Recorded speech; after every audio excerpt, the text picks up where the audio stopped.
Sunday was going to be young people and the youth Sunday. I'm not going to preach on the fourth Sunday, but you need to be in church. Because it may, if you stay out because I ain't preaching, maybe you the one that's supposed to be preaching. So don't let the devil keep you out of here just because I ain't getting up jump in the shower. Praise God. Hallelujah. You come on in here so God can get something out of you. And that you can learn from the other people how to do what you need to do. As co-pastor said, it's not by power. That's not what he said, but I'm saying it. Nor by might. It ain't how much a ran up you do and get down you do. That's how with your anointing. That's how we see, I'm a soul saver. I'm a deliver soul. He's a military God. Now, if I want to come on him more and more, he's going to be doing that too. But that's where he ain't got to fake it. Some of us do something, we fake it, we acting like little people. But we don't have the power that other people have. And you look crazy faking something that you don't have. But they just come do that time. I used to just tell people, I used to preach out there in one place and give them a revelation. Some of them couldn't get it because they were looking for something else. But the ones that were looking for Jesus got it. And was blessed. Praise God.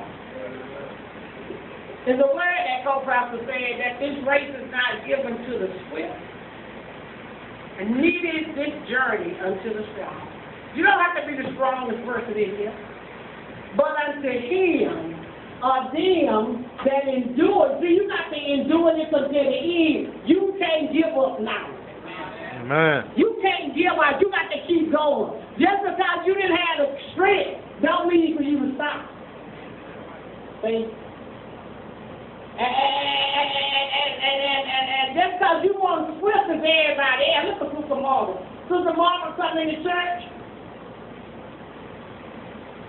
Called me on the phone, so she needs to see me.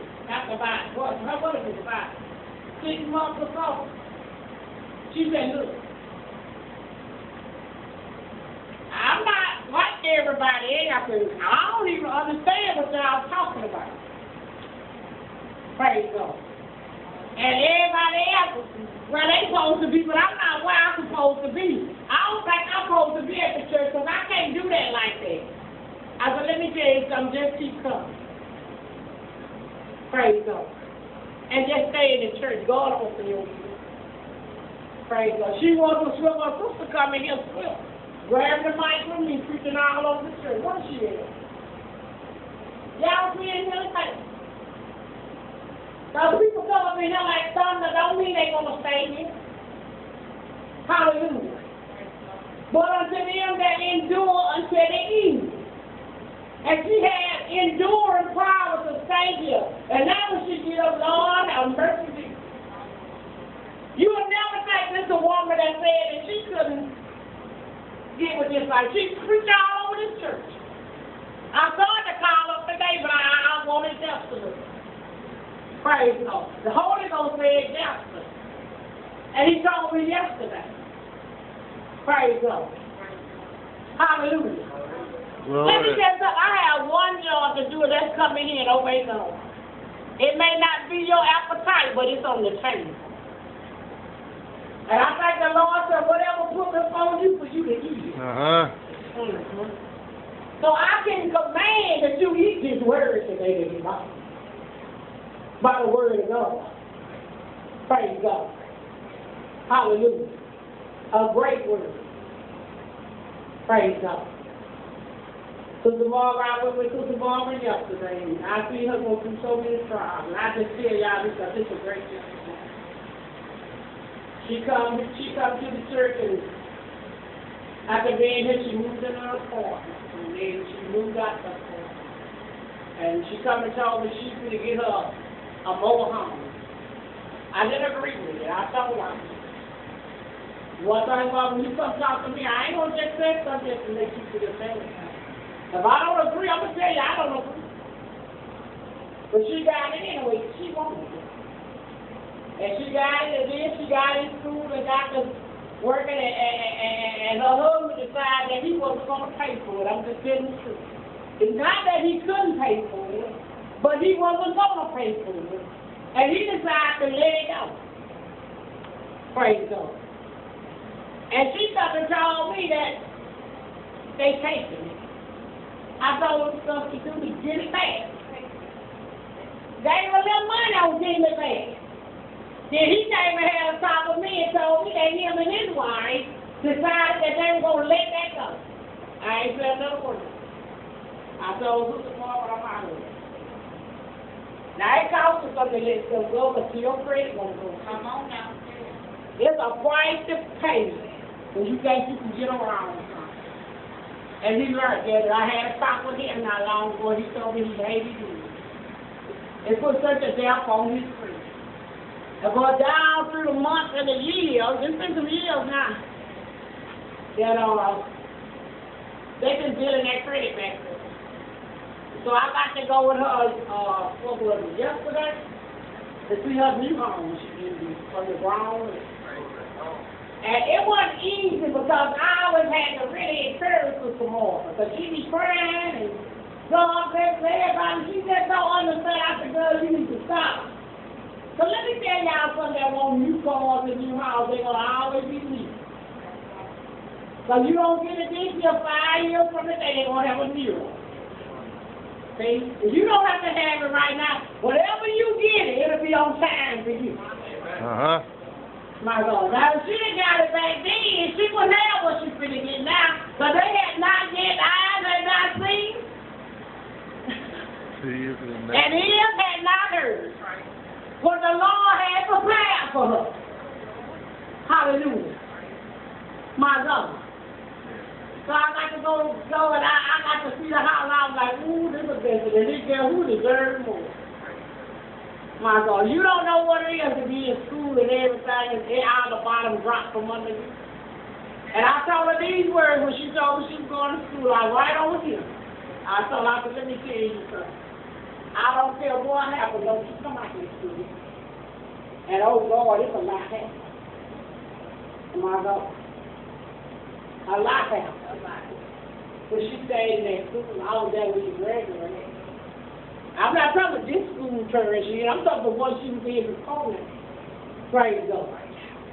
And it wasn't easy, but it was worth it. And you got to know this here, when you start off on these journeys, the devil's going to fight you with everything he can. Hallelujah. Even when she got ready to graduate, her folks time, they sent it over here, and I had to sit over there, and I was down there. But see, one thing about you got to learn about family, when you get sanctified, they'll separate you. They didn't work with them during the whole thing. She got a war. And they were fighting on every hand, but they were there for the graduation. Praise God. Even when the lady gave the great speech, I said, Lord, look at this. Now it's her season to be blessed. Hallelujah. It's her season. And God is blessing him. She almost lost her marriage. So it was later. Y'all been looking out for mine. Trying to make sure God is watching. And the devil ain't sitting here watching. Praise God. But she was doing that too. He did. But she stayed in the church. She stayed sanctified and saved. Praise God. He come back. Hallelujah. In your life and on this journey, ain't nobody telling you this road going to be easy. See, don't let nobody say because you over here saying now everything's going to be good. No, you won't go through some stuff, but you got to hang in there. God didn't give you this race because you was quick to hurry up and complete. Praise God. He didn't give it to you because you were so strong. There's been a lot of crying and praise God. She watched her mama die from cancer right here in this church. Hallelujah. And then another family member come in here. Praise God. And Mother Alice will come right here and get down here and just pray. And sit right down that third row back there with her pillow. And she had no reason not to be the church. And she was there. And some of us ain't nothing wrong with us, but we'll get an excuse not to come to church. Oh, y'all don't give me the right. And you got to be in this to win it. It's got to become your life. Praise God. And some days was a mama was in that truck with a whole bunch of y'all sitting out there in that truck while she was in there working, but y'all they got reason not to work. And she was dying from cancer. Praise God. And the other person that kept her was me. She stayed with me. Praise God. And now they got family all over this community. But let me tell you, when you get sanctified, people will cut you off. I'm not talking about when you get churchy. I'm talking about when you sanctify yourself, people fall out with you. But you better stand with Jesus and let them people go. If they ain't going all the way. Amen. Praise God. See, now your reward's coming. Amen. Praise God. When the sorrow was up, joy was sweet. And all the time she screamed and cried, joy didn't wake us. And sometimes I used to just go to her and say, Sister Margaret, don't you believe that it's coming? You know, everybody keeps saying. Sometimes you get tired of waiting. Hallelujah. Folks say you stuff. And you don't see it. But let me tell you, they ain't telling you no lie. Hallelujah. So we spent it out yesterday picking out stuff. And I looked at them. Hallelujah. In about 4 months, they'll be through building that house. My God. And then she'll walk in all that she had to go through. And she got it through this being paid. Paid time. When she didn't make but what? $100. She paid the TV. Now some of y'all make that little money, y'all won't pay. Paid time. When she got $5,000, she gave that $5,000. Paid her dues in the church. To sum all her commitments, even when her husband walked out and left, she said, that's all right, I'm going to pay it all anyway. And that's determination. Praise God. Faithfulness. But he said obedience, instruction. Praise God. And now it's her season to be through. She's not going to have a season. Everybody in there got a season. But those seasons are going to determine what you go through. Praise God. Hallelujah. So I'm so blessed to say she get her Adam home with. Praise God. And it's going to be nice. My God. And not because she wasn't worth the labor, they going to do just like they do me when they come to my house, they come to church trying to preach on the reach. Come on. Well, I want you to know I was poor. You ain't born to me throwing all them songs. Help folks come talk about the car. Talk about the house, drag for your clothes. Amen. But I was a time I was just as poor as you. But you don't make me feel bad, because I'm the poor that going to the whole house. And he ain't talking about me anymore when you see him talk about the rich folks. He ain't talking about me. Hallelujah. You know, folks come in, they be so jealous, they try to tear it down. Say, Lord, I thank you, Jesus. For lifting me up from the dung, and he gonna lift you up there. Amen. Sandra, let me tell you one thing. See, people looking at laughing now, you know, you come in here with the pants hanging down the butt.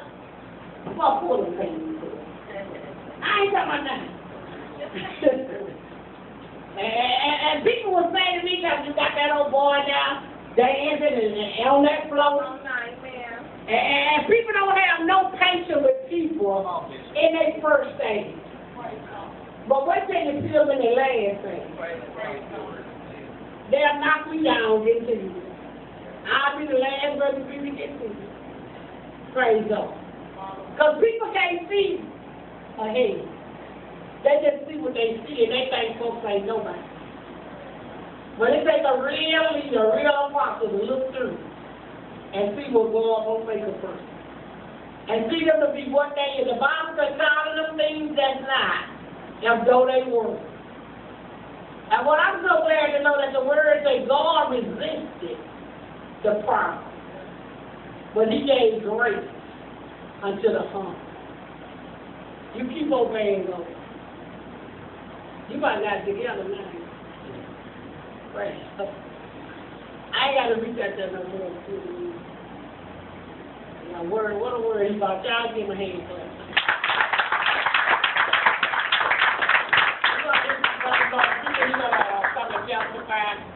And then Brother Eric and then Minister Jonas, all these ministers are going to have a testimony. And then we're going to go to Ella Phillips for our announcement. Let us just pray for it.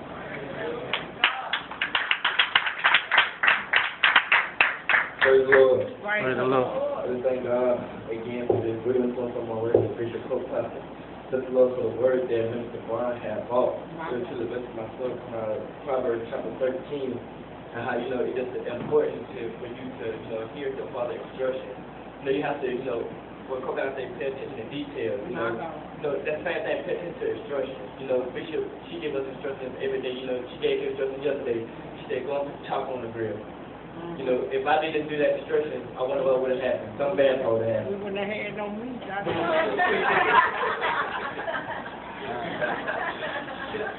But I just thank God for, hearing the instruction. I just thank God for just, being able to, give words to other people. Because everybody always have a word in their belly. Yeah, they do. It's just up to them to get it out.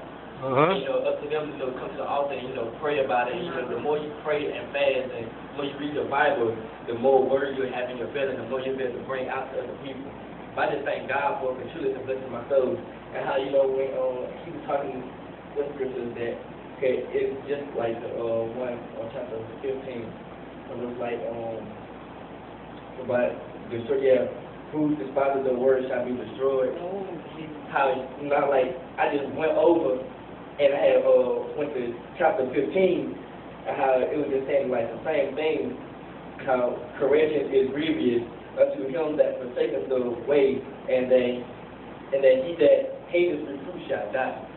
How it's pretty much saying the same thing, like, you don't want to hit the instructions, and, you don't want nobody to, tell you what's right. And you want to go about your own business.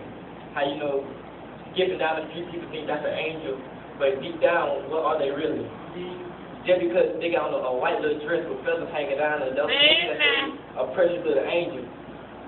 Because I see them move, when I go to the mall and stuff, little kids, they be having little dresses, like in the wind, skipping down. Everybody just sweat, they just a little angels, they just adorable. But then when you see how their actions is, it's something totally different. First thing come out, I thought. I just thank God, but truly, all people I see that, is some little people's messages. They had the little daughters and stuff like that. But I just thank God for truly that. I just thank God truly, because truly, if it weren't for Him, what would I be? Amen. But truly, how, last Saturday, they said something, the word supposed to end, but look at us now. Mr. Brown brought the word, a good word, and that, how, I couldn't know but smile because, and laugh because, growing up with him, this would be the last place I thought we would be. And how he'll probably be the last person I think that's probably been up on his pulpit, the way he used to act a long time ago. But, look at him now. I just thank God for him, for truly, through ups and downs in my life, he's been there for me too. I could be like crying and everything, and he just come and make me laugh. He becomes real crazy, and I can't do nothing. I try to hold it in, but I can't, because I have to laugh at him, because, he makes people laugh a lot. I just thank God for truly, he's an on-time God, and he's worthy to be praised. And then how, Lord, you see everything. Like he was saying, you try to run, but you can't hide. Lord see everything that you do. He see the evil before you do it. He know how you going to do it, when you going to do it. I just thank God, because, I asked him to cleanse me, to, get every filth and dirt out of my body. So when he come, I'll be prepared. I don't want him to come and I'm not prepared. And when I go to him, he said, get away from me, I never knew you. But I want to go to him, he said, I know you. Because truly, it's a thing when God says he know you when he don't know you. If he know you, then you know you're the will of God.